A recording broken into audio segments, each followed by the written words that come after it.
Ça suffit de présenter les étrangers comme des délinquants. Car les étrangers sont des êtres humains et ce sont le plus souvent des travailleuses et des travailleurs.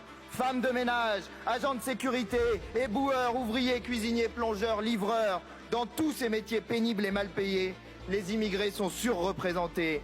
Et que dire des médecins et infirmières qui soignent nos malades et prennent soin de nos anciens. Ces travailleurs, monsieur Retailleau, vous leur pourrissez la vie. Vous le faites en empêchant l'accès au titre de séjour. On les attend des mois, des années, et quand ils arrivent, ils sont déjà périmés. Vous le faites par vos mots, en disant que l'immigration n'est pas une chance pour la France. Quelle honte de dire cela quand 20 millions de nos compatriotes ont un aïeul étranger. J'en suis.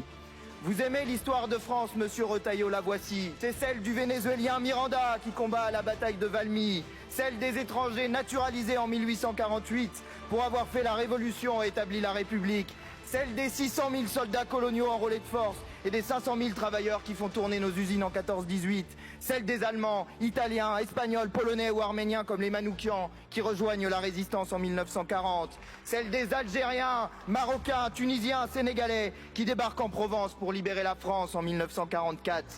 Beaucoup sont les enfants de cette grande histoire des combattants de la liberté et des bâtisseurs d'après-guerre venus du monde entier. Alors, monsieur Retailleau, en disant que l'immigration n'est pas une chance pour la France, c'est vous qui salissez son histoire.